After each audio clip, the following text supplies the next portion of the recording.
cord injury at all at the time. Just knew what I kind of learned in school. You learn a lot more once you get out of school in real life. So I started learning. I did look at the presentation I did for the population 5 years ago. Boy, I have learned a lot since then. So this isn't the same thing for sure. I was promoting dietary guidelines and that kind of thing, and there's a whole lot of other nuances to learn. And so my experience as an inpatient dietitian has really helped me. But I also do work as outpatient in the physical medicine and rehab clinic, and that really, really helped me because I could keep following my patients and really tailor and individualize their goals and work with them, because I feel sometimes as an inpatient, it's really hard to get them on board with nutrition because they're focused on their rehab, they're focused on where they're going. There's a lot of other issues, moving parts going on at the time. So I'm very fortunate that I've had the 6 years I've had to work with spinal cord injury population, and I've learned a lot, and I hope that I'm able to share new information for all of you. So I guess we'll move. Master's in Public Health. So I didn't want another nutrition degree. I already have one. So Master's in Public Health is a little more well-rounded, and it was a good program. So I was. You can repeat the question, Shelley. Okay. Yeah, somebody asked me what MPH stands for. So it's a Master's in Public Health. So we're going to talk about why would we worry about nutrition. We'll briefly discuss the chronic diseases that are prevalent in spinal cord injury, and we'll look at different SCI factors, metabolic changes after injury, common fat diets. We'll do a little bit of nutrition 101 about calories, and then we're going to start looking at the caloric density of food. We're going to talk briefly about the considerations of those who are underweight, very brief, but there's a lot of information so that you can take throughout this whole presentation for that. What does a healthy diet look like? Looking at fiber and bowels. This is kind of the crux of my work now. I do a lot of work with bowel. Hydration, we'll look at financial consideration, physical activity, monitoring your weight, and then we can go through questions. We can do questions as we go, though. I don't mind because I know how hard it is to keep something in your mind as we're going and then you forget. So go for it. Just let me know if you have questions.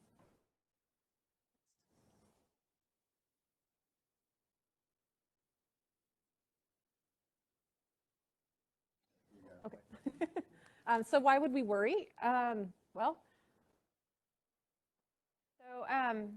Because inactivity definitely impacts your health.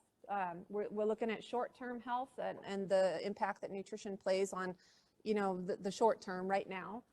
Long-term health, which is kind of where my work lies in long-term.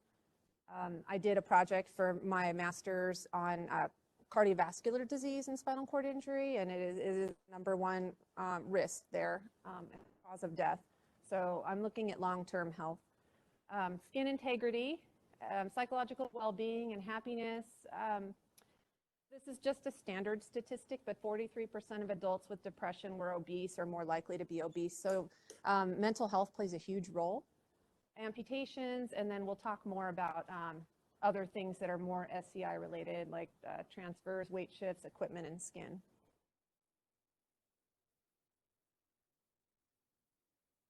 So risk for chronic disease, we all know that they're genetic. You can't do anything about your genes, unfortunately, but genetics play a role. But what really plays a role is what you do and your environment. So your lifestyle. Smoking is really dangerous. So if you smoke, I highly advise that you quit. And I'm sure if you smoke, you've heard that 1,000 times, but I'll tell you 1,001 times, just quit smoking. So diabetes, I get a lot of new patients on our inpatient unit. Many patients come to me with a brand new injury, and also, by the way, you're diabetic. So I get a lot of diabetic patients on my unit. I'm working with diabetics as an outpatient as well, and it's everywhere.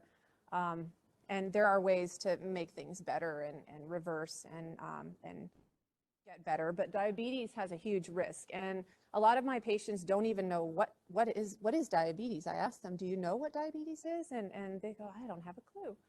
So So diabetes actually is glucose, which is sugar.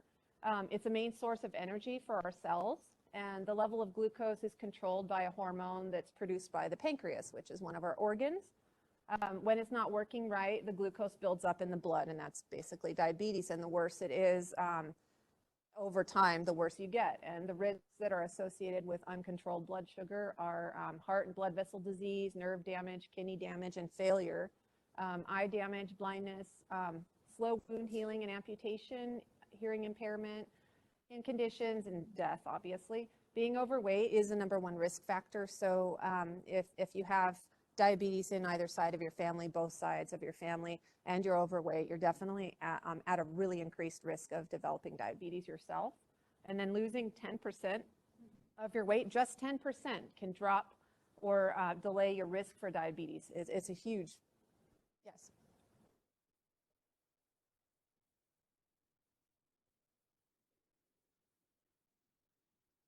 Is hormone production affected by physical damage to the pancreas? Yeah. Yeah, if you have pancreas damage, then it can affect your ability to produce insulin and bring your blood sugar down. A lot of hormones are produced by the pancreas, so definitely can be a problem. Does that answer your question? So just losing 10%. So if you have diabetes in your family and you're overweight, it would behoove you to lose just at least 10% of your weight, especially if you have symptoms right now. Ready for the next one. And then the other condition, cardiovascular disease. This is a big one. Cardiovascular disease, CVD, are conditions that involve narrowed or blocked blood vessels. There are a lot of risks for having cardiovascular disease, and they're the obvious ones: heart failure, heart attack, stroke, aneurysm, peripheral artery disease, cardiac arrest, and death. Uncontrolled diabetes, the two go hand in hand, actually. So if you have diabetes and you don't have any heart issues, then the chances are really good that you're probably going to have heart issues as well, because the two are strongly related. And obesity always worsens the progression of heart disease. So losing weight, again, is really important, especially if you have heart disease on both sides and you're overweight. So specifics for the spinal cord population, but I also want to say disabilities in general. You can apply this as well. The statistic, however, for spinal cord injury, the prevalence of obesity is 40 to 66%. That's a national statistic, and so that's a pretty big chunk. Half of people with spinal cord injuries are obese, and this is largely because loss of muscle, which is called sarcopenia, loss of muscle and decreased metabolic rate. So our muscle burns more than our fat, and so the more muscle you lose, the slower your metabolism gets. Limited mobility, and then lower activity. This is all the risk right there. And then with being overweight or obese, the risk with the spinal cord injury is inadequate blood supply to the heart. So oftentimes I have patients with chest pains. Stroke is a risk, heart disease, kidney stones, colon cancer, depression, diabetes, reproductive dysfunction, and social isolation. So there are a lot of risks with population. Next slide. Oh, can you go back one slide? Sorry, Robert. There's a study that I have referenced here where I got a lot of information about obesity and spinal cord injury. So feel free to access this paper and take a look at it. It was written in 2017, so it's pretty recent. I could say recent within 4 or 5 years. Additional factors with SCI or just disability in general: risk of injuring yourself. I'm thinking shoulder health for paraplegic, like from propelling heavy weight. Risk of losing your independence if the weight exceeds your capacity or your caregivers. Increased reliance on others, decreased independence overall. Increased independence with bowel and bladder programs. Decreased independence with ADLs, lower body dressing and bathing. So your weight actually plays a huge role in your ability to do a lot of these things, or your caregivers. Caregiver burden and health, access to rooms. So some of our patients can't get into their bathroom because they've got a wheelchair that's too wide, so they can't get into certain parts of their house. And emergencies. This is probably one of the biggest risks, is the ability to get to safety if you need to. Being obese it can hinder your safety. Custom equipment. I've had patients in my outpatient clinic that have come to me, or I've done phone calls with them where they've outgrown their custom equipment and they're bedbound. So this is a risk because I believe insurance covers wheelchairs every 5 years or so. A lot of durable medical equipment have weight limits as well, and so exceeding those weight limits will reduce your ability to be able to use those things. And then skin integrity. Pressure ulcers are a risk and an increased risk for shearing or rubbing on hips and thighs on your wheels, or developing posterior sacral wounds from your equipment if it's ill-fitting and that kind of thing.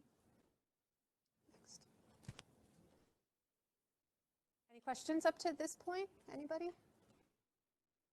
Seems depressing. It'll get better.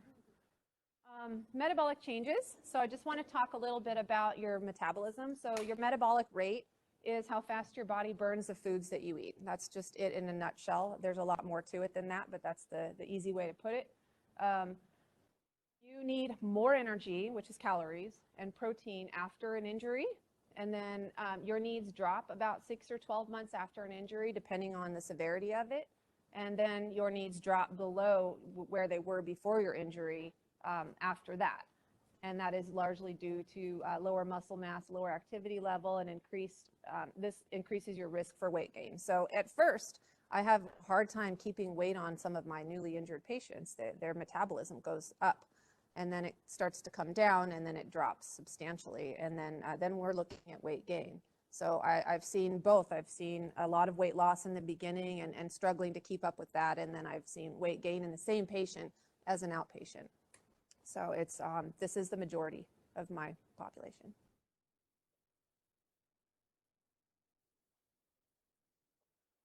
Is there a way to increase your metabolic rate? Not really. No. Does caffeine help? No. No. I'm not going to tell them what that takes speed, someone says. No. There's no real way to increase your metabolic rate. If you can work out with weights, then increasing your muscle mass would be helpful increasing your metabolic rate. So having more muscle, as I was saying earlier, muscle it burns more calories than fat does. So if you have more fat, then you're at risk for more weight gain.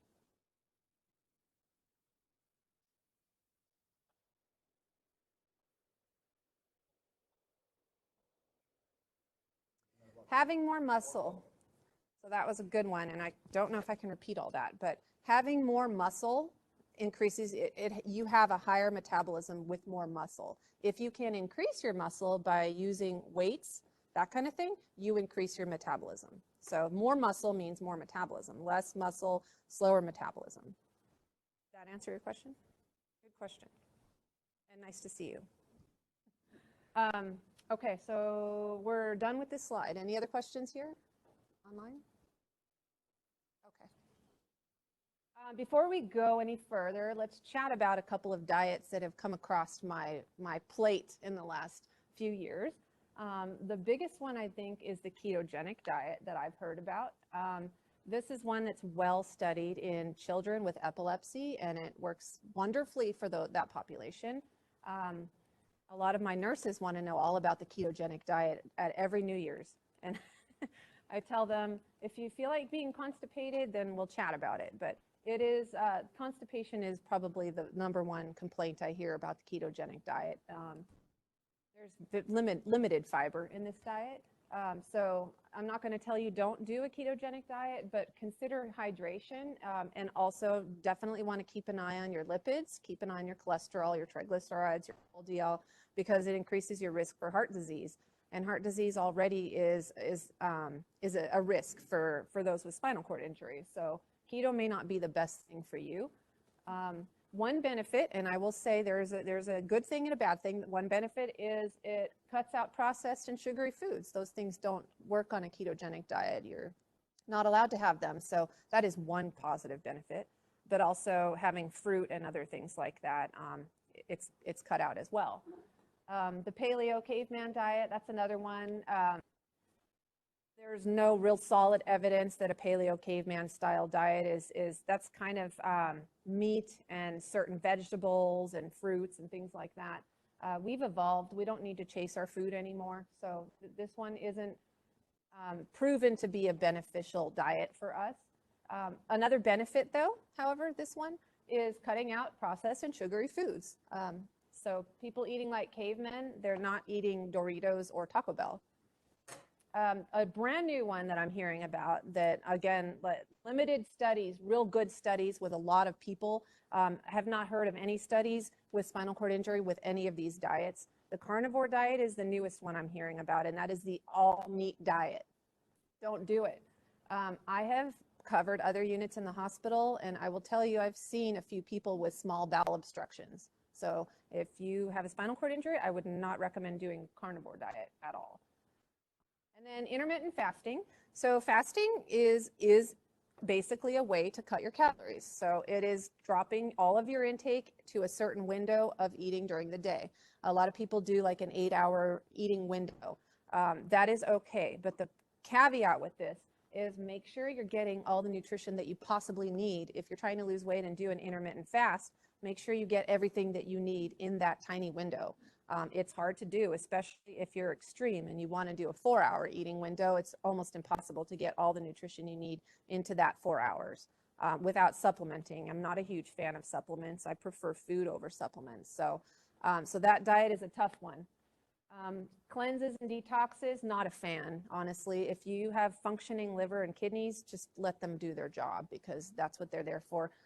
If you have liver disease or kidney disease, then, you know, maybe you're not detoxing as well, but we have wonderful organs that they work hard for us every single day to help us exist. And so detoxes, they freak me out a little bit. A lot of people do this cayenne pepper lemon thing every New Year's trying to drop pounds, but the pounds come off, it's all water, and then they get so hungry, they go ravenous, and next thing you know, they're diving into a bowl of chili, so with cheese and all kinds of things. So no cleanses or detoxes. So think about diets. I'm not a fan of diets. I like moderation. I like finding what works for you, and we'll talk more. But the trick is think about sustainability. If you go onto Google and you Google diet, you're going to get 1,000 ideas, and they're all going to look appealing to you, and they're all going to pull money out of your wallet. And the thing is, how long, like, what did you do last time and how long did it last? Think about the last thing you tried to do, whether it was to gain weight or lose weight. What did you try, and are you still doing it? So think about sustainability. A healthy diet is the one that will give you all the nutrition you need in the safest manner possible that you can sustain for your life. That is the healthy diet. So once you find that, then you're good to go. So a little bit of a lesson here. We'll talk about calories. A lot of people don't even know what calories are. In fact, when I read this definition, you still won't. The amount of heat needed to raise the temperature of a gram of water by 1 degree Celsius. That's the actual scientific definition of a calorie.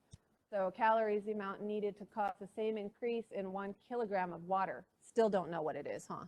Anyways, it's energy that comes from your food, and we use that so our bodies can function. So that's the definition.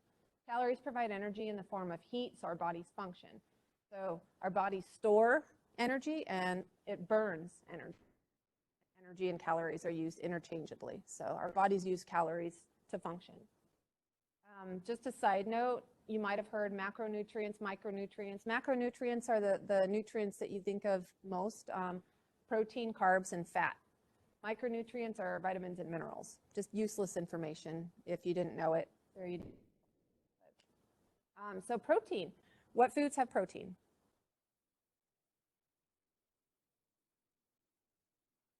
Meat, nuts, fish, legumes, beans. Yeah. Yogurt. Yeah. So protein has 4 calories per gram. Carbohydrates. What foods have carbs?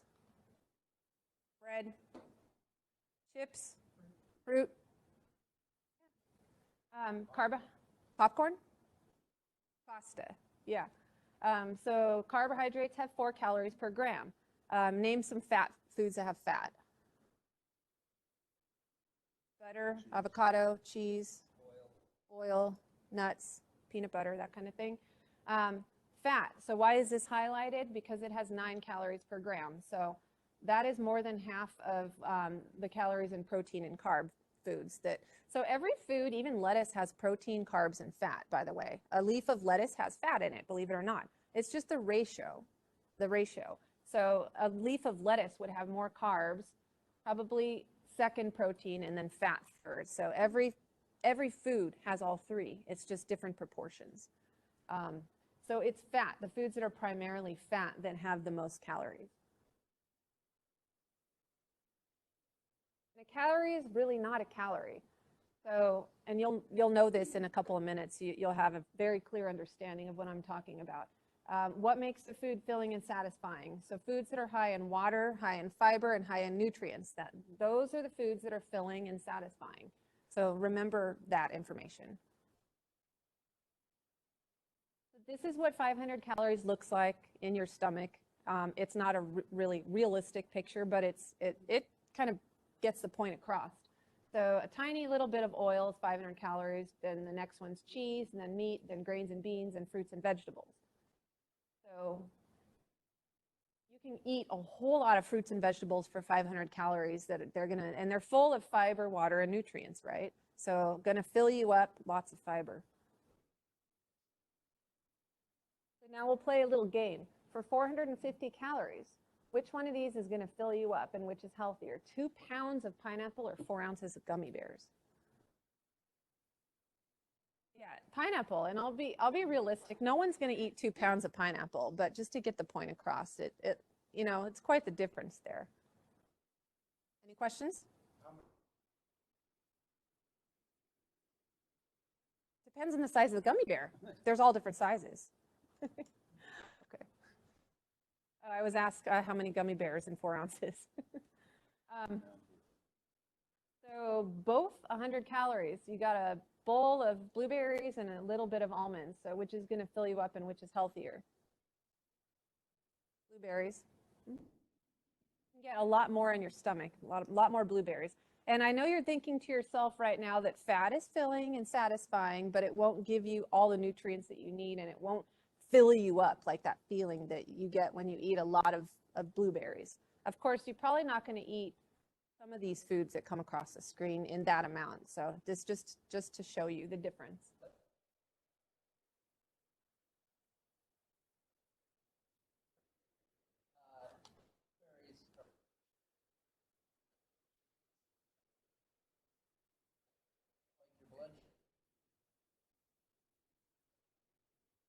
Full of fiber. Fiber will lower that. So if you have a food that has fiber and carbohydrates, natural sugar, the fiber will help you with absorbing it slower. If you were to put a pile of sugar, white sugar on that plate, oh yeah, you'll be hungry in a half an hour, for sure. You add fiber to that sugar, and that's the trick. Yeah, definitely agree with the point of not eating too much sugar and having sugar not carry you over for a while. But when you add fiber to that and nutrients as well, micronutrients in there, that's a lot more substantial. Good question. Good counter argument. Handful of olives or a whole cucumber or 45 stalks of celery or 3.5 bell peppers. Which one's going to fill you up? Who's going to eat 45? No, it's either of those 3 or the olives. Any of those. They're all the same, similar. So nobody's going to eat 45 stalks of celery. But if you were to eat 10 olives or a whole cucumber, which one's going to make you feel fuller? And all of those have fiber in them too, by the way. Yeah? Cucumbers have fiber? Next one. Here's a quarter avocado. That's thinly sliced, okay, unless you have a jumbo avocado. A quarter avocado or a whole sweet potato. Which one do you think is going to fill you up? Yeah. Sweet potato has fiber. Yes, it has carbohydrates in it too, but it also has fiber and it has a whole lot of nutrients in it. The avocado, there's benefit to that, and I go further into that in a little bit, but the thing that's going to hold you over and fill you up is probably the sweet potato. A tablespoon of peanut butter, which is like this, or an apple, a whole apple. So again, with the natural sugar and the fiber versus a tiny bit of fat. I actually prefer to have both of them, but yeah, if you were to just pick one, and I actually do carrots with my peanut butter, but if you're looking for satiety and to fill you up and the fiber content and nutrients, then you're going to win with the apple for sure. Next one. This one's kind of a weird example because I love kale. I don't know if anyone here loves kale. Oh, I'm getting faces, a couple nods. Okay, good. All right. A quarter. You like it now. So a quarter cup is a tiny amount. So a quarter cup of cooked rice. And I'm just going to go ahead and say maybe that's white rice. It looks kind of like brown. I'm not sure what kind of rice this is. Or 1 3/4 cups of kale, and it looks like it's raw. Many people like to cook their kale. It's kind of crazy when it's raw, but the bulk is what we're looking at here. So raw kale versus a little bit of rice, probably the kale. A quick trick. If you want to add kale to your salads, take a little tiny bit of olive oil and massage it, and it will break down, and then it'll mix well with your salad. So, and there's a good amount of fiber in that too. Here's a really good one. 200 calories here. 4 chicken nuggets or 2 big bowls of lentil soup. This one's a good example. Which one's going to fill you up? Soup. Which one's healthier? Lentil soup. Good. Thank goodness someone answered that correctly. My teenage patients would tell me the chicken nuggets, but next slide. 2 fig Newtons or a whole entire cantaloupe? Yeah. Fig Newtons are awesome. I used to love fig Newtons growing up. Question? How many calories?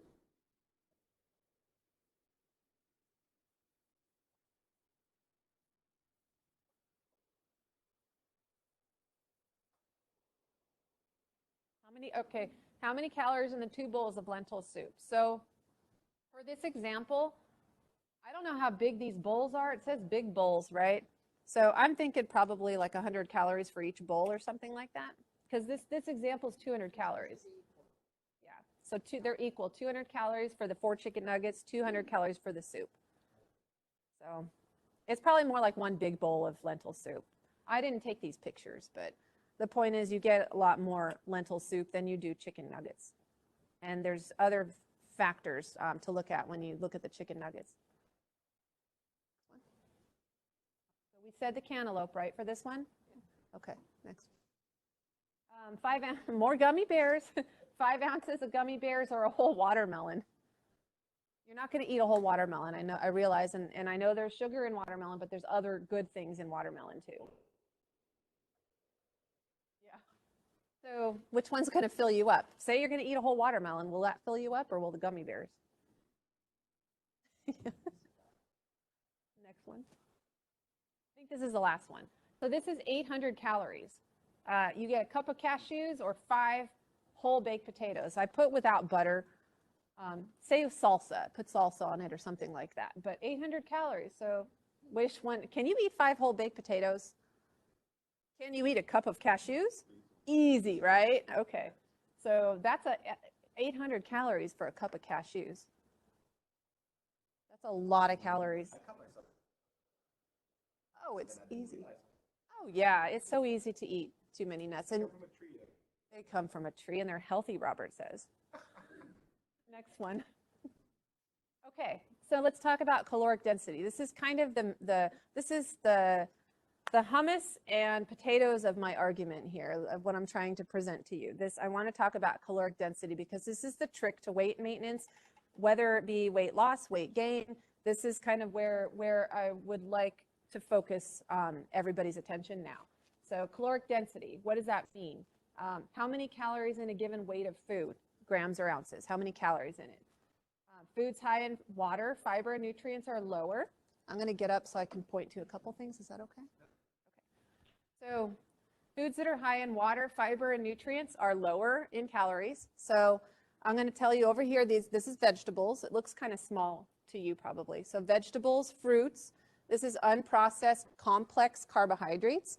Complex carbohydrates are whole grains, fruits, and veggies. Then we have legumes here. Then we have animal products. And then we have processed complex carbohydrates. So unprocessed complex carbs are foods in their natural state, like corn is unprocessed complex carb. Processed complex carbs are foods that are processed, obviously. So corn versus corn flakes. So you have vegetables, fruits, unprocessed complex carbs like the corn, legumes, animal products, processed complex carbs like corn flakes. Then you have junk food, nuts and seeds, and oil and fat. So that's the scale from left to right. So foods high in water, fiber, and nutrients are on the left side, and foods that are low in water, fiber, and nutrients are on the higher in calories on the right-hand side. Any questions about this slide? Yeah, it would be. Right? Yeah, I can make it available. Okay. So let's go to the next slide. It'll be on the next couple slides. So eating more foods, obviously, then knowing that on the left side, eating more foods from the left side of the chart and less food from the right side will result in weight loss. And then flipping it around and eating less food on the left and more on the right will result in weight gain. So if you need to lose weight, you would focus your attention where the green is mostly. And if you need to gain weight, focus a little bit more. You want the left side too. You definitely don't want to like ignore the left side, but you would work with the left side but add more of the foods on the right. Try to stay away from the junk food area, you know, like the nuts, seeds, oils, fats. That's the area you want to add if you're trying to gain weight. Any questions so far? I'll go more into detail. Yes. Legumes, beans and legumes, lentils and soybeans and garbanzo beans and all the beans. Next slide. Okay, so eating more food on the left is also beneficial for health and the prevention of cardiovascular disease, cancer, diabetes, chronic disease, and some forms of cancer, in addition to weight loss and easy weight maintenance. So we all know eating fruits and veggies is beneficial to long-term health. So it's also important for weight loss and maintenance, but also for health, overall health. You need some fat, though, in your diet. If you're trying to lose weight, you still need to add a little bit of foods from the right side, 1 or 3 ounces with every meal every day. And having it with the meal is really important because certain foods need fat for you to absorb them. One of the examples is carotenoids, like the orange, yellow, and red vegetables are really, they need fat to absorb them better. So having a little bit of fat is really important, 1 to 3 ounces if you're trying to lose weight. If you're trying to gain weight, then have more avocado and oils and nuts and seeds and that kind of thing.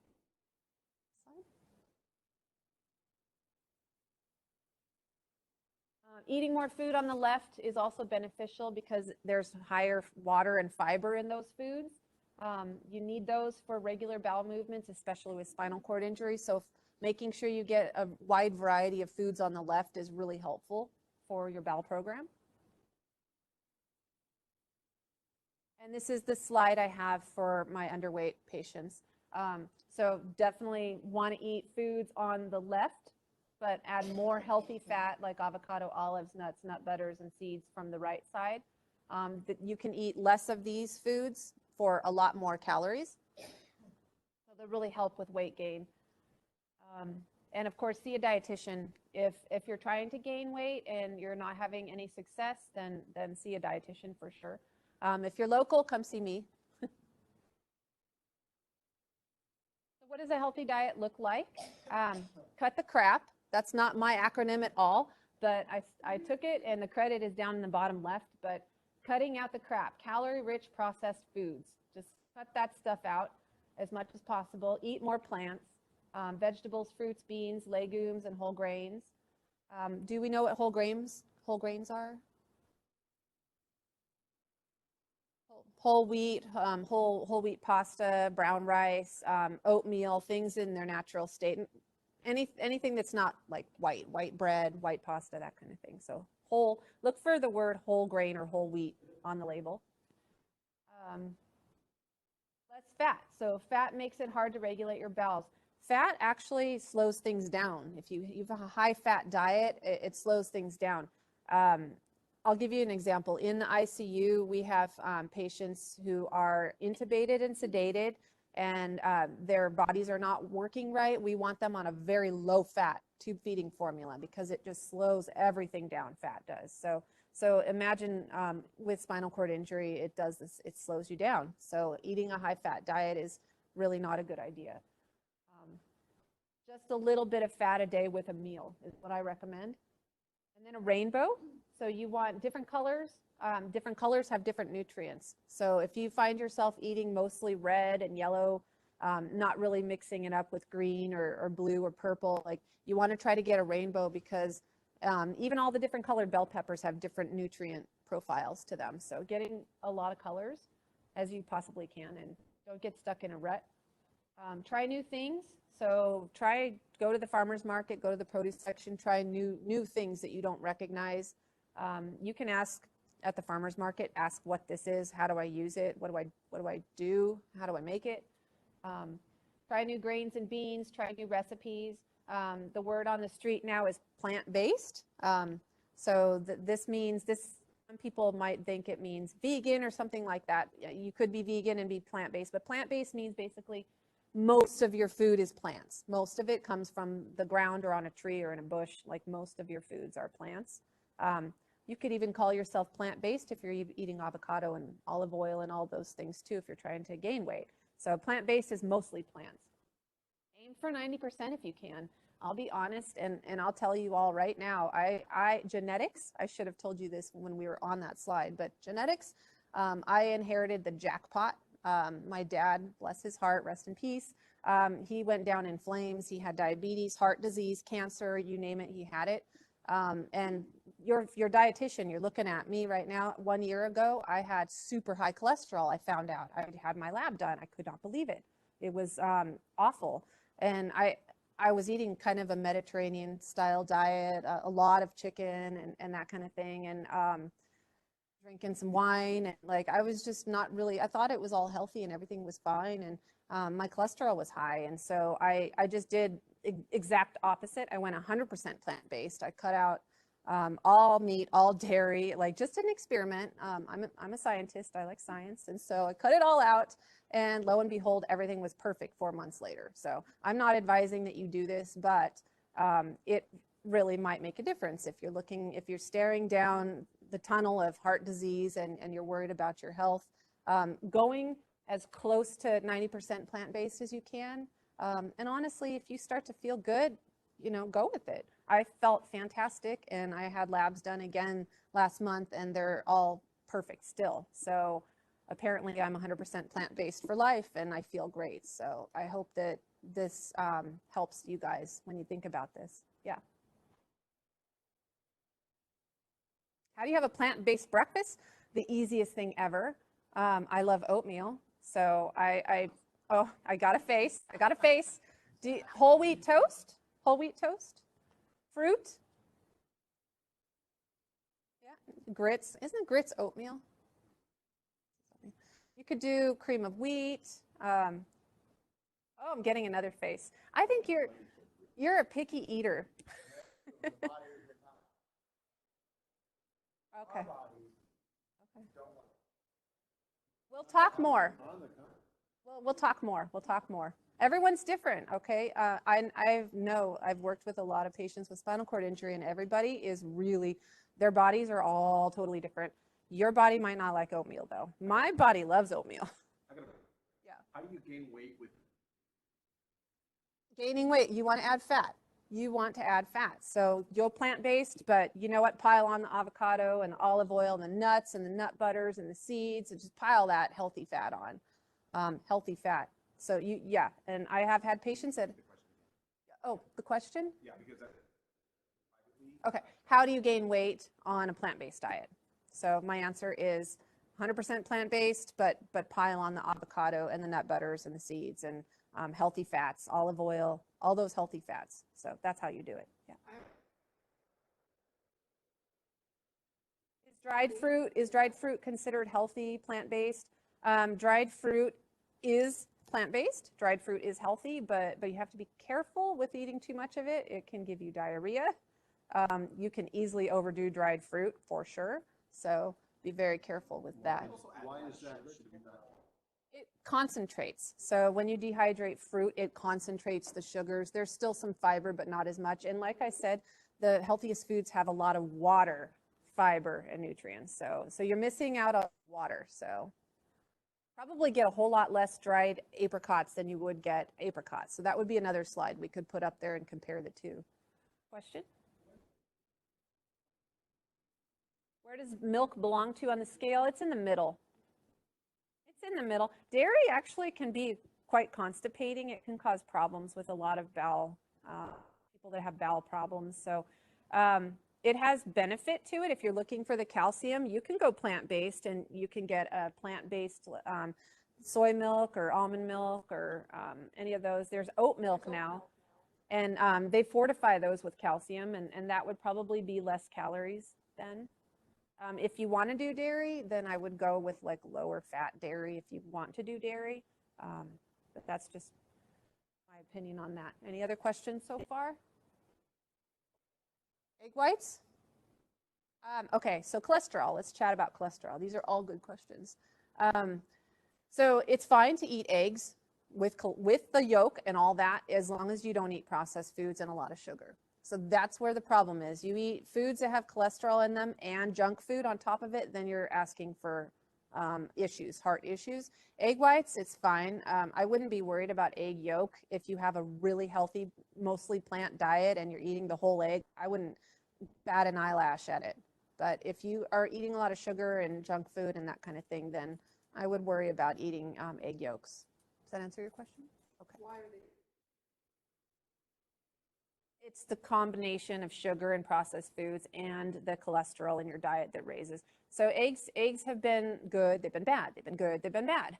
The new research now is eggs are great. They're a great source of protein. They're a whole food. They're good for you. But it's the overall diet that you need to look at. If you're going to be having a lot of eggs in your diet, you need to look at the whole thing. Questions? Good. Next slide. Fiber.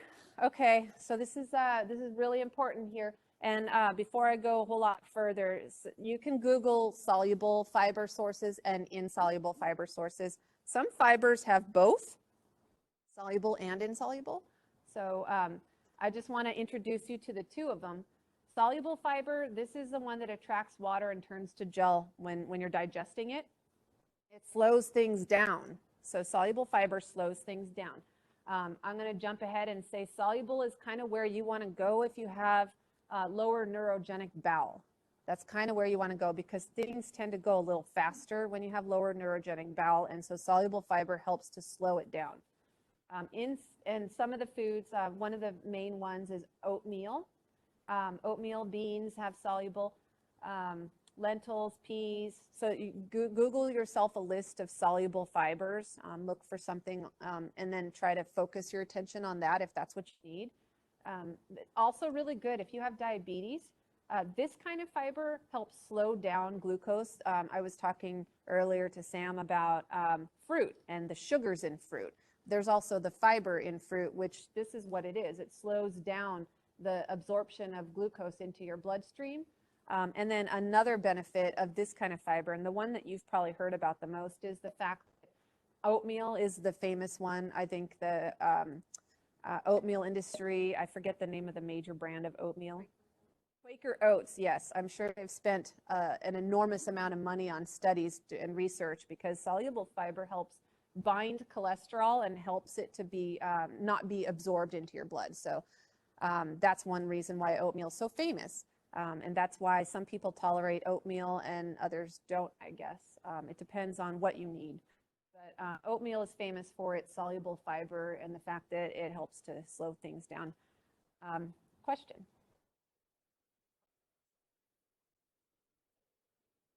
What kind of rice?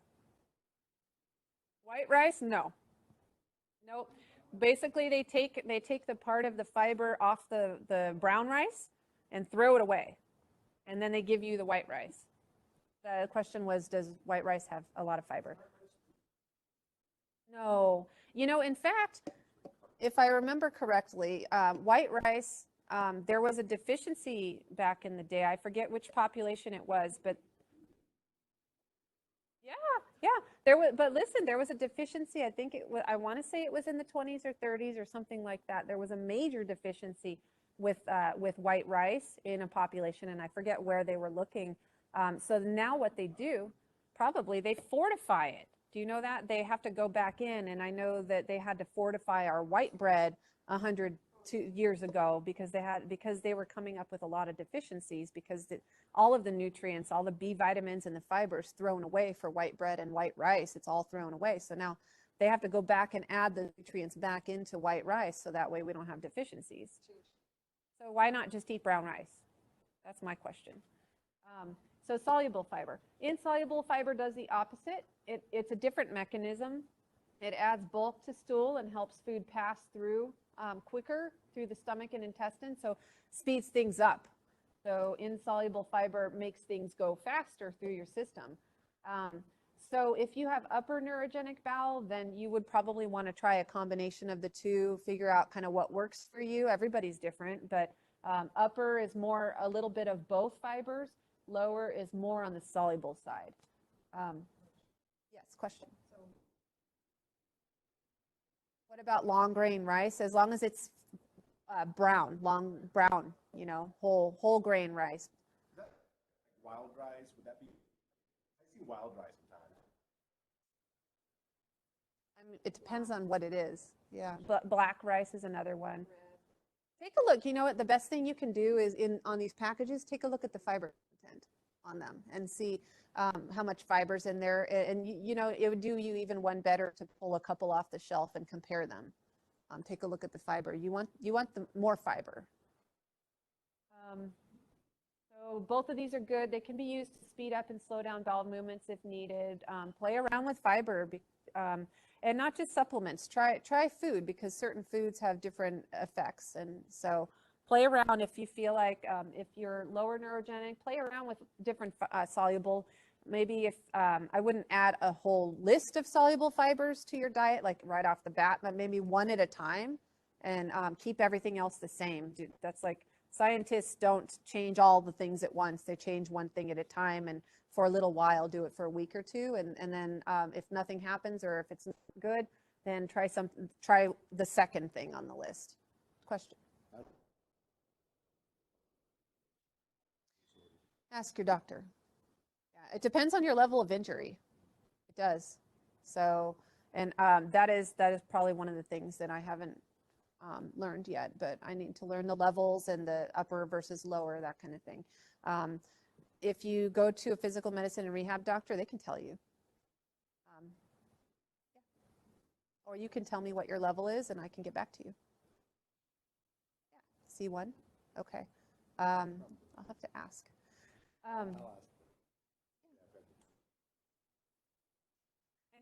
Yep, question?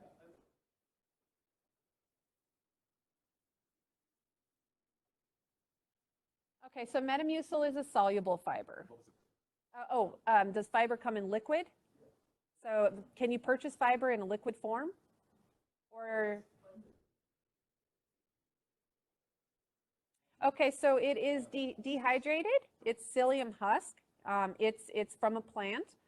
It's in powder form, and in order to digest it without choking on it, you have to mix it with water. It's soluble fiber, so it works good to slow things down, but Metamucil can be used to slow things down or speed things up too, like depending on how much water you drink with it. I'm a big fan of using foods first, so if you're looking for soluble fiber, if you've been using Metamucil, start looking at foods that have soluble fiber primarily and play around with them. So oatmeal, apples have a little bit of both, but like oatmeal's a big one. Oat bran, beans, lentils, peas. So again, Google a list of soluble fiber. There's a lot of information on the internet about fiber. If you want to reach out to me, I can give you my contact information and I can give you lists of fiber. I just didn't have the room to put all the food lists on presentation. I think that's it for this slide. Any other questions on this slide? Okay. And then hydration. So if you're adding fiber to your diet, you have to make sure you're hydrated too. Hydration is actually super important no matter what, honestly. If you're having poor results with a bowel program, the first thing I want to ask you is how much water are you drinking? Because water is really important. Water really moves things through. A lot of foods, if you don't drink enough water, they get down into your large intestine, like, it goes down your esophagus, down into your stomach, and some things are absorbed there, and then into the small intestine, and you absorb most of the nutrients there. Then it goes into your large intestine, and if you don't have enough water, all it does is dry up. It just dries up and forms into like a mass of dried up food in your colon, and it's not going to pass. It's going to be really hard to evacuate and get your bowels cleaned out. So and that's dangerous. So having enough water is really imperative. It's also important I'll talk more about urinary tract infections here, but our bodies are made of 60% water. So if you're not getting enough water, then your system doesn't work right, no matter what. Even if you have a spinal cord injury or not, your system won't work right. It's a preferred source for hydration. Soda and juice are definitely associated with high risk for diabetes. So drinking sugar is never a good idea. So if you can cut your soda and sugar, your juice habits out and just sparkling water, I'm getting sad face here. That would be probably my biggest advice if you have a risk for diabetes, if it runs in your family. That drinking sugar is never a good idea. Yes. So I do talk about cranberry juice. So the science is still out on cranberry juice. There are studies, cranberry pills. So still, it's inconclusive. We don't have 100% evidence on cranberry juice. We do know that cranberry juice has an ingredient in it that prevents a certain bacteria from sticking to the wall of your bladder. Okay, that we know.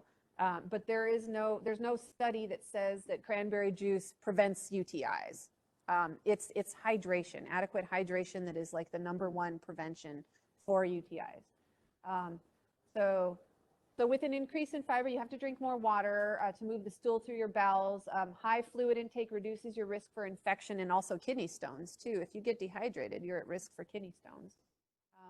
UTIs are common with spinal cord injury, but also if you have uncontrolled blood sugar, diabetes, you are definitely at risk for UTI as well if you have uncontrolled blood sugar.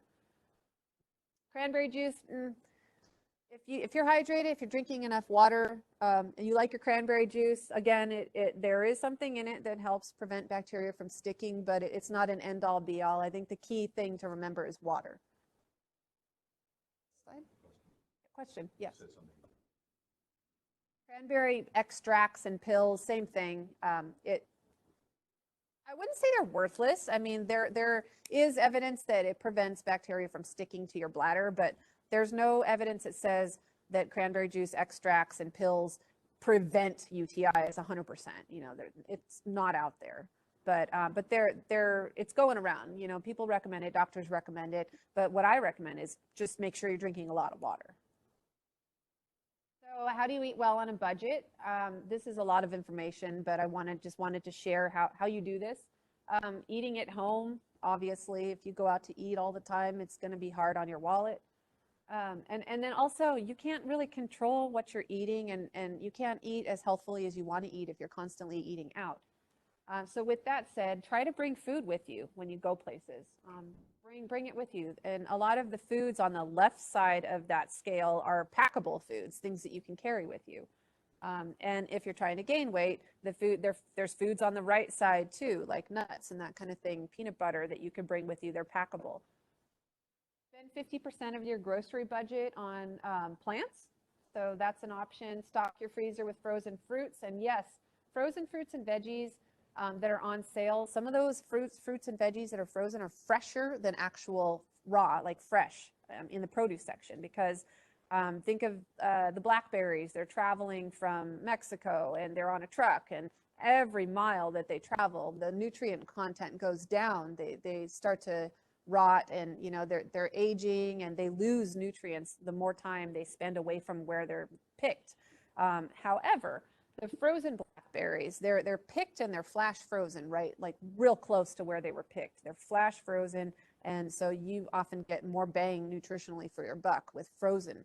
So having a freezer full of frozen fruits and vegetables is a great way to go about it. So if you see a sale, stock up, fill your freezer. Skip the pre-chopped fruits and veggies if you can. They are convenient, but they are expensive. So if you or your caregiver can chop up your watermelon or your cantaloupe or your carrots and that kind of thing, it'll save you money. Organic foods, not a huge fan. Certain foods are probably better to get organic, but if you're watching your budget, then just buying regular foods that are on sale and washing them really well is probably okay. Don't ever buy organic bananas. Anything that comes in a peel, don't buy organic, because that doesn't make any sense. Farmer's market, go at the end. They're going to throw their food at you. They don't want to take it home. They don't want to take it back.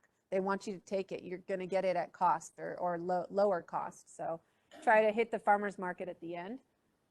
No such thing as a superfood. So don't buy into the gimmick of superfoods. They're just a way to empty your wallet. Shop the bulk section. I love bulk sections. Whole beans, whole grains. You can get all those things, and you can make many things from them. So soups, cereals, veggie burgers, a chili. Don't worry about brand names. Get generic. That's fine. Water instead of soda or juice. Cheaper. Avoid supplements. Supplements are poorly regulated by the Food and Drug Administration. There's no oversight. They can't keep up. They're coming out with more and more supplements. So a lot of people have studied supplements and looked at the ingredients that are on the label, like they claim to have certain ingredients on them, and when they are tested, there are no ingredients in there that they claim that there are. So the supplement business is shady, very shady.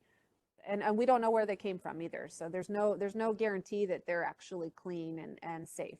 Yes.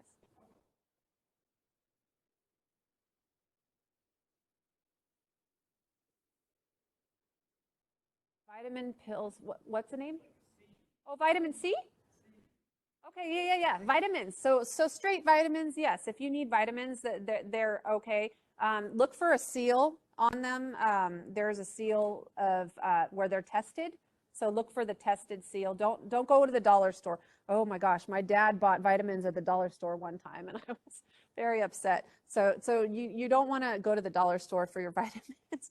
But if you need vitamin C, so I recommend vitamin C if you have wounds that aren't healing. Vitamin C is important, and you can also get that from food too. But actual vitamins, fine. If you're not eating well, I recommend a multivitamin, like just a daily multivitamin to cover everything if you're not eating well. And you can get good quality vitamins, like name brands like Centrum and that kind of thing. They're closely watched. It's the little ones, the names that you don't recognize that come from. Oh, yeah. Okay, yeah, vitamin D. He takes vitamin. Everyone should take vitamin D, probably.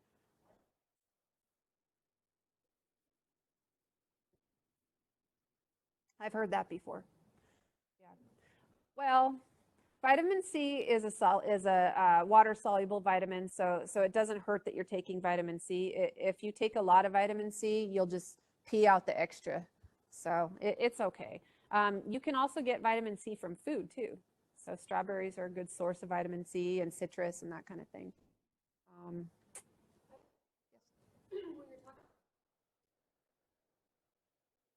Yep. Yep. Yes. So you can also do rice cooker and that kind of thing, crock pot, microwave. There's ways to cook all those things. Asking about bulk items and that you would have to cook. So yeah, so you'll find beans in the bulk section, all different kinds of beans. Oh, yeah. If you have an Instant Pot, boom. Instant Pot is awesome. You can do rice in an Instant Pot, beans. Yeah, veggies. You can do everything in an Instant Pot. They're awesome. Yes. Okay. I'm about done. Yeah. So next. Wait. Avoid supplements, poorly regulated. Buy only what you need for the week. Avoid waste. So don't buy too much. Don't waste your money that way unless you want to freeze it. Next slide. And then bulk cooking. I wanted to go into this real quick.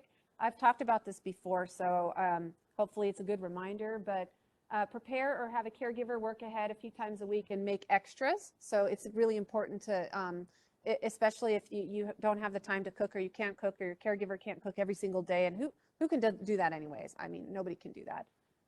Double recipes for leftovers or to freeze. Cook a variety. So this is where we were talking about beans and legumes and whole grains and things like that. You can cook one or two of these things in bulk, and I would say two. So cook two different kinds of beans, or you can even buy canned beans and rinse them and have two different kinds. You can cook two different kinds, like a brown rice. You can do a pasta. You can cook vegetables, a couple different varieties of vegetables, chop some raw vegetables to keep in a Tupperware. Have a variety, and you can like plug and play your meals for like 3 days, 4 days. It's way easier and then like washing and drying. It looks like a lot of work, but if you're doing this or your caregiver twice a week, you will have a huge variety of, like, imagine the different combinations you can create if you have a couple of each of these things ready to go, especially when you figure out your fiber, your perfect fiber. Like, you'll have it all dialed in, but you'll have to play around to see what works well for you. Chop some fruits. And then if you're eating a lot of plants, one of the things I recommend is to have a couple of go-to sauces, really easy sauces. Have a couple of good ones, like just different ones that you like to use to sort of pour over your veggies, a couple different dressings and that kind of thing, to mix it up so you don't get bored. I have probably 10 different sauces that I play around with that I put on. Yeah. What's that? Could you give us some examples?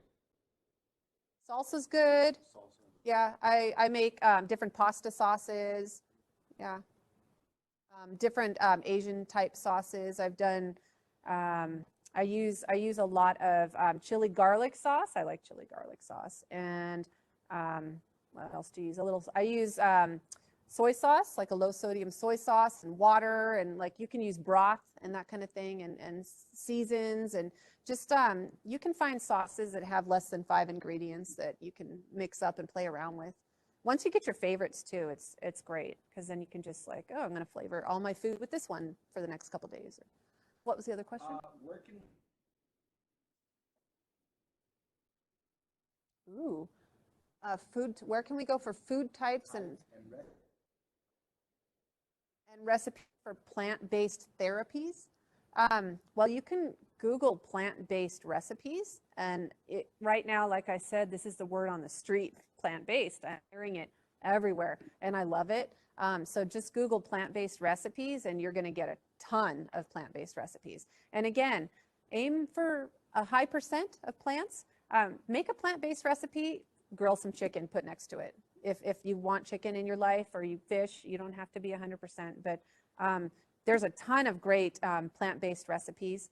I'm trying to think of a book. I'll see if I can come up with that in the next few minutes, and I'll let you know what the name of it is.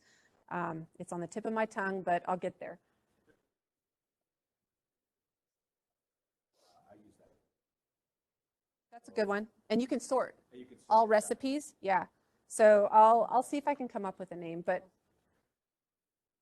Food Network, yeah, just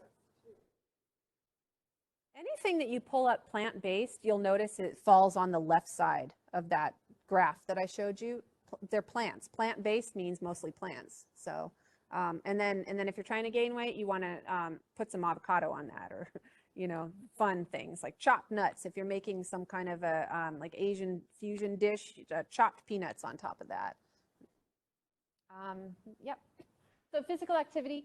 One of our physical therapists, I asked for recommendations here. This is the general recommendations for everybody in the country. So this is what they recommend for good health and exercise.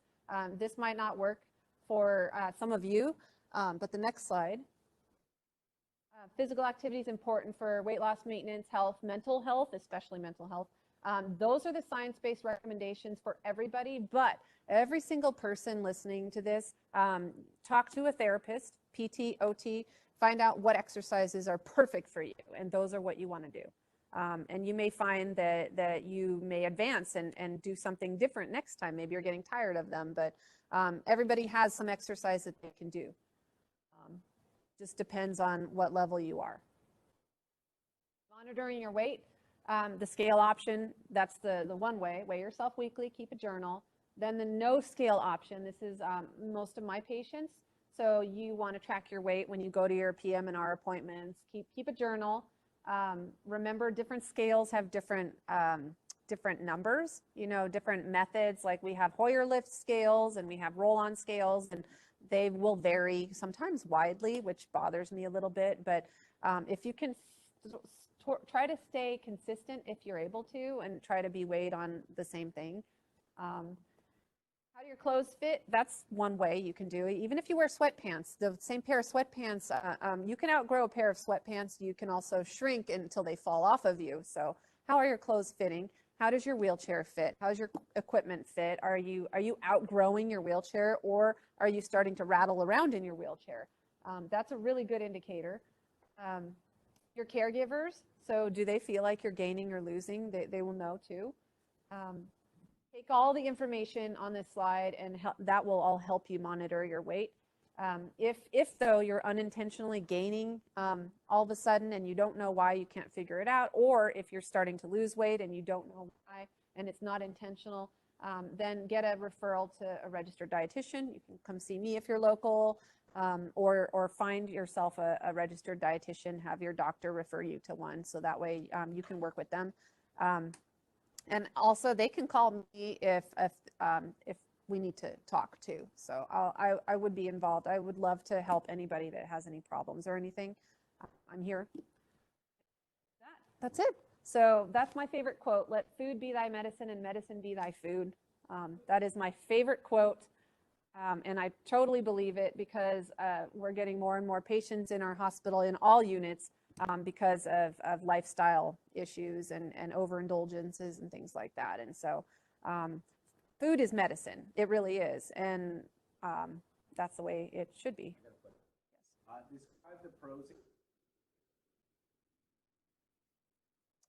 Oh, that's hilarious. Okay, I just wrote an article. So my little hobby. Okay, so the benefits of a Mediterranean or Nordic diet for spinal cord injury. Okay, so I just did an article on this. I think it was for Healthline. I just compared the two diets. They're both pretty much the same. They're both plant-based, but with also seafood thrown in and maybe a little poultry, limited dairy, pretty much no meat. They're plants. Mediterranean diet is probably a very good option for spinal cord injury because of the fiber, lots of plants, and whole grains, that kind of thing. I would say probably 50-60% plant-based would be where they lie. More plants is better. So Mediterranean diet's great because it's a lot of plants, but the more plants you can manage in your diet, the healthier your outcome. I hope that answered the question. Any other questions?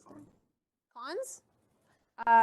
Well, if you're eating a Mediterranean diet and all you eat is fish, that's a con.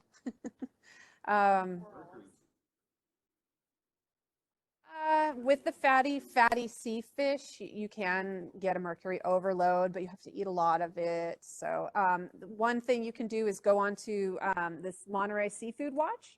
If you want to do a plant-based diet and you love fish and you want to eat a lot of fish, go on to the Seafood Watch. The Monterey Seafood Watch, I believe, is what it's called. And they rate foods based on toxicity and safety. So you can check that out. There's a pretty moderate amount of fat could be a con, if you're trying to lose weight. Mediterranean diet is higher in fat than a lot of other diets, a lot of olive oil and olives and nuts and that kind of thing. So might not be the best option. You could do a hybrid Mediterranean and have mostly plants and just a little of the other things. So, question. First question, what do you think about? What do I think about Weight Watchers? It's a lot of money. It's a lot of money. The thing I love about Weight Watchers is the fact that it's a community. If you're going to meetings, you're surrounded by people. It's a community. I like the fact that the recent plan includes a lot more vegetables and fruits. They recommend, but they also include, I think chicken is free too, and that kind of thing. So honestly, they're a points program, and you can eat a ton of chicken for free. I think they may have even updated the plan. I try to stay on top of all the recent stuff. But honestly, any diet can be an unhealthy one. So I think if you eat more plants, if you're able to eat more, like I'm trying to describe, you'll save yourself some money in the long run. What's your other question?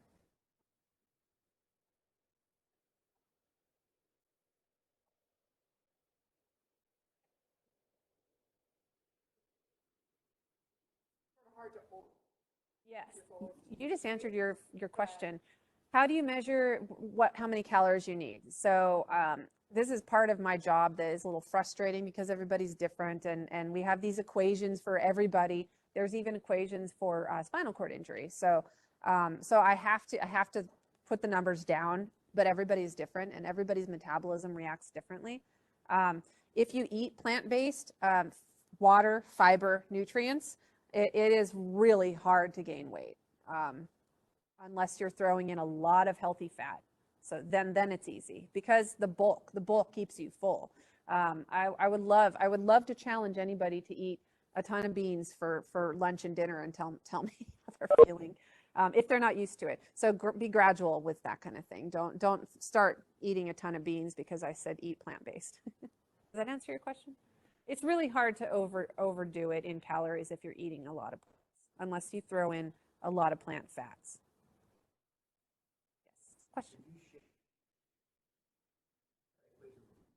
I've shared it before. Yes, I've shared the equation for spinal cord injury before, but I've kind of tweaked it a little bit. So this is what I learned in my 6 years at San Jose State that pertains to spinal cord injury. 2 equations. So we calculate ideal body weight, which is, oh, by the way, BMI is based on, do you know where that came from? Insurance companies. In the 50s or 60s, they're the ones that created BMI. And out of BMI, we got ideal body weight. So what is a person's ideal body weight based on their height? It's all BS, okay? And then on top of that, this is the equation I learned. So you get the ideal body weight for the person, and then if they're para, you would take 5% off of that, and that's what they should weigh. And if you take, if they're quad, you take 10% off, right? Plus or minus 10%. But it doesn't work. It doesn't make any sense. And so I have to still use equations. So I still have to do ideal body weight and make adjustments. I do complete versus I don't adjust for incomplete. I adjust for complete. But I just, those numbers, I don't even share them because I have to put them. They're part of my job, part of my scope. But everybody is different. And honestly, I can recommend 1,800 calories for somebody, and they might lose weight rapidly when I don't want them to. And so I have to constantly adjust those numbers. Counting calories is dismal. I don't recommend counting calories. It's interesting if you wanted to look at chronometer, if you want to go onto chronometer and track your calories for a week or two, just to see where you're at nutrition. If you want to do your overall nutrition and see how you're eating for a week or two, that's okay. But it's not something I would recommend doing. I would just start aiming to eat more plants. Eat on the left side if you're trying to lose weight, and add to the right if you're trying to gain.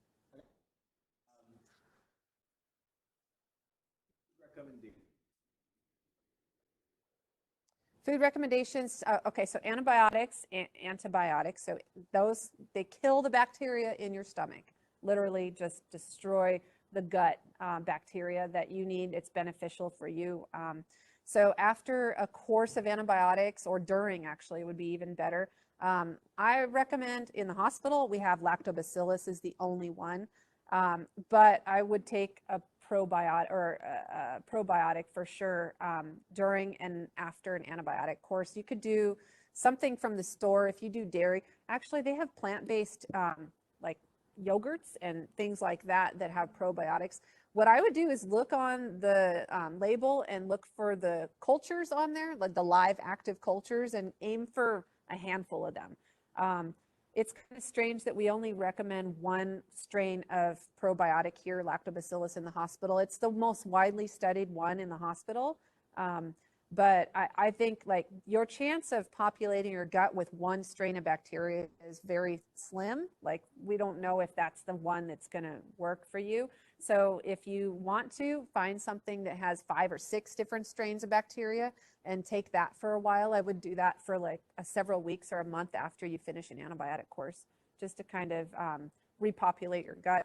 And eat a lot of plants, because plants are prebiotics and plants feed the bacteria. The bacteria needs the fruits and vegetables that you're eating to thrive, the good bacteria.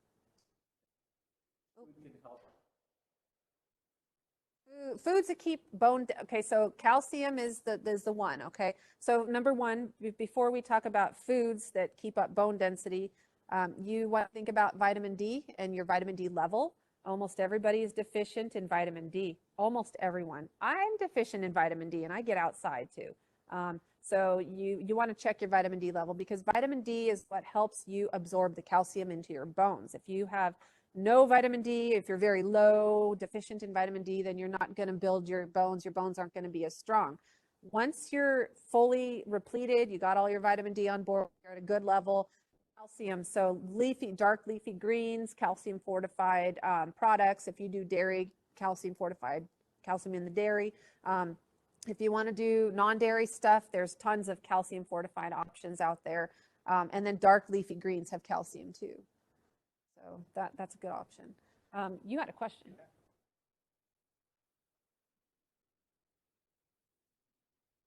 Activia, yeah, Activia has live active cultures.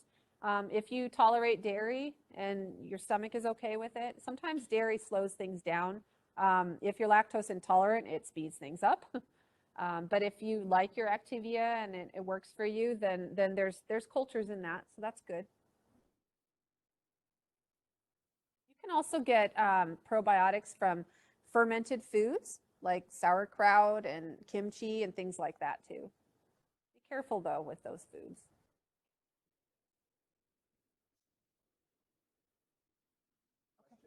Okay, a reminder from Robert, use the chat feature for questions, okay?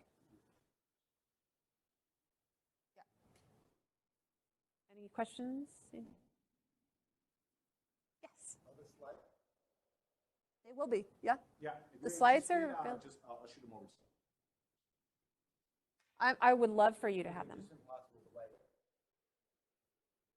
I assumed that everyone would have access to the slides. Can It's we? going to be recorded as well.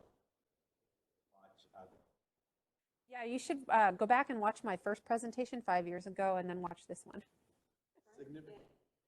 Yeah, it was my plate, you know. It was, I want to thank the people on the screen here, honestly, because I wanted to get a really good picture of everything I needed to cover for nutrition, and so chatting with the therapist was really helpful, especially when we talk about equipment and things like that. And the doctors helped, and you know, I got a lot of helpful information having them read through and offer other insight. Yes. Shelley, I've got another question that I know you got 5 years.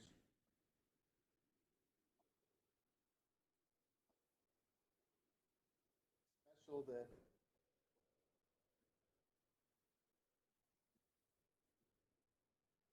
Anything that someone with a spinal cord injury can do. We're always hearing, always take this.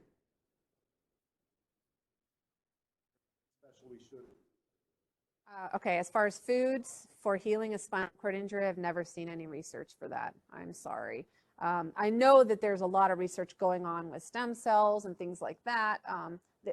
People are working on it right now. There's a lot of grant funding out there. People are really looking into it, but there's nothing that's been proven that you can eat that'll magically fix a spinal cord injury.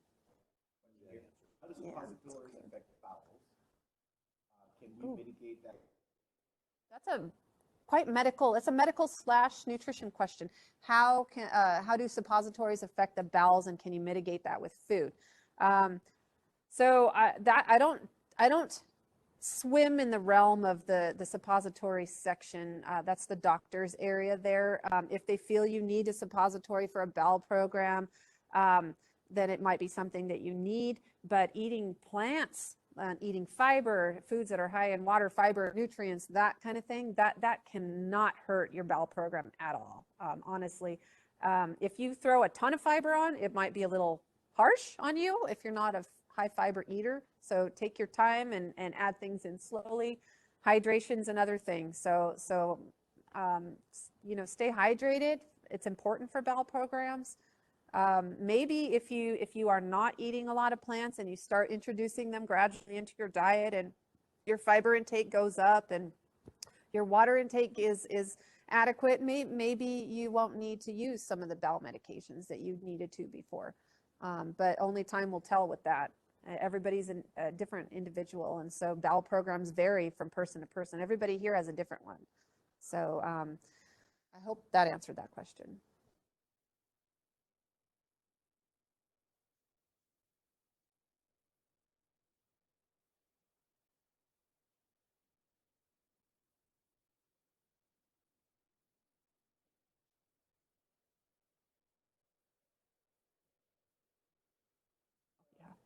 Yeah.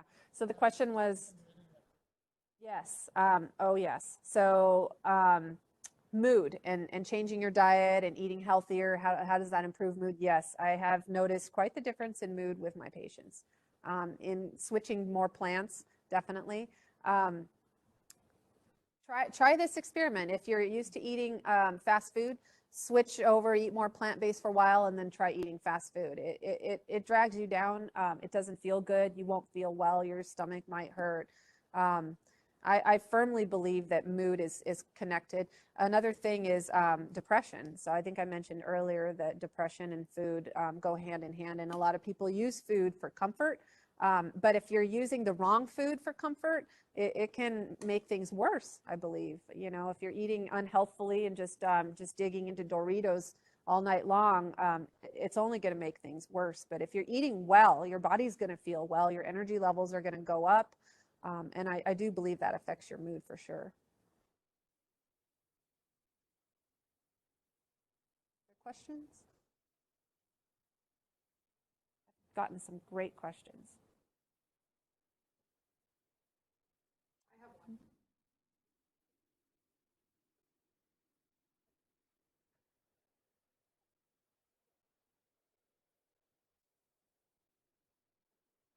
We switched. Okay, so okay, yeah. So okay, whew, this is kind of a political question. I want to tell you're amazing. So the government. Am I going to get followed home after this? So how does the government determine what we eat? I'll tell you how. Money. Yeah. So how much money? It's really an industry-driven thing. The U.S. dietary guidelines are really industry-driven.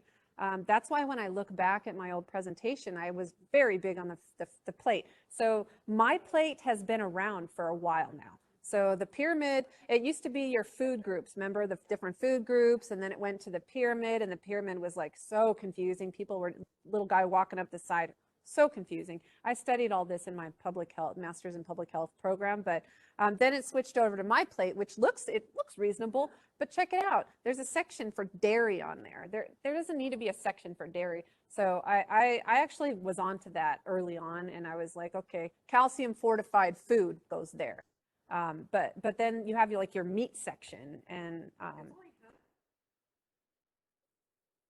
so half is fruits and vegetables, and then a quarter, a little less than a quarter is whole grains. Now they're getting that right, the whole grains, and then meat, and then dairy. So that, I just, the whole thing, plants, and then a little like a side of chicken if you do chicken or fish or something like that. But you don't need dairy. You can do something calcium fortified for that. Make sure your vitamin D is right. Does that answer your question, kind of? Not a big fan of the my plate. So it hasn't evolved. Not really. No, it's still largely driven, although they're looking at the new U.S. dietary guidelines right now. They're getting ready to put the next ones out. And there's a lot of people out there just really pushing for more like vegetarian, plant-based style, like getting away from some of the like they recommend, I think they still recommend cheese and all that too, so. Also heard, wine is also Yeah, yeah, resveratrol, okay, the resveratrol is the nutrient in red wine that people have studied. So if you really want to dig into research, make sure if you find a study, make sure it's recent, but you want to go and the first thing I want you to do is go down to the bottom of the study and find out who funded the study, okay? Because I guarantee you many of the studies on wine were actually funded by the wine industry, okay? Same with like the dairy and anything food related, look at the bottom and make sure that there's no funding there, no conflicts of interest kind of thing, right? But wine, so yeah, they found that resveratrol is beneficial for heart with a glass, right? But you can also get the same nutrient out of grapes, red grapes, right? They crush grapes and make wine. So just the grapes have the fiber and the water and the nutrients, right? Who's going to drink a glass of wine? One glass. They recommend a glass of wine. Nobody's going to drink a glass of wine. They're probably going to drink 2 or 3, right?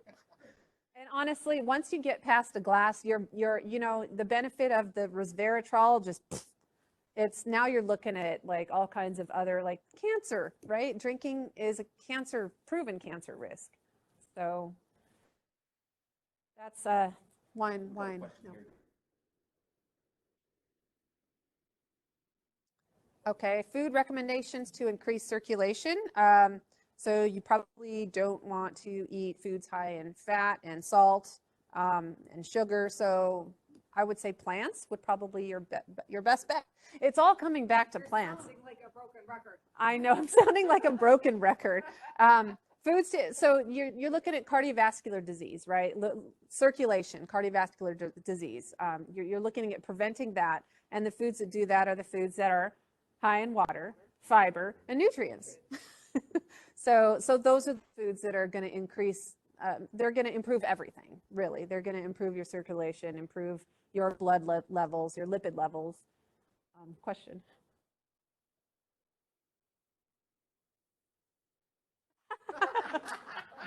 This is my favorite question.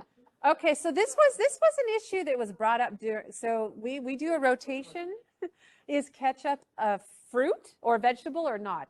Ketchup a vegetable or not? Okay, so this question came up when when you're studying to become a dietitian, you have to do this really long internship, not as long as a doctor, but like 7 months. And part of that is food service management, where you have to learn how to like run the show, right? You have to know everything. And I was lucky enough to get a rotation at my kid's school district. And so I worked closely with the director there. And the government, somebody was trying to add ketchup because in order to get funded by the state, for school food service, they need to meet certain requirements, right? And so they need to add a vegetable, they need to add vegetable, they had to watch their saturated fat, their sodium. So they're like, throw ketchup on it, it's a vegetable. And so that was like a huge conspiracy, and just no.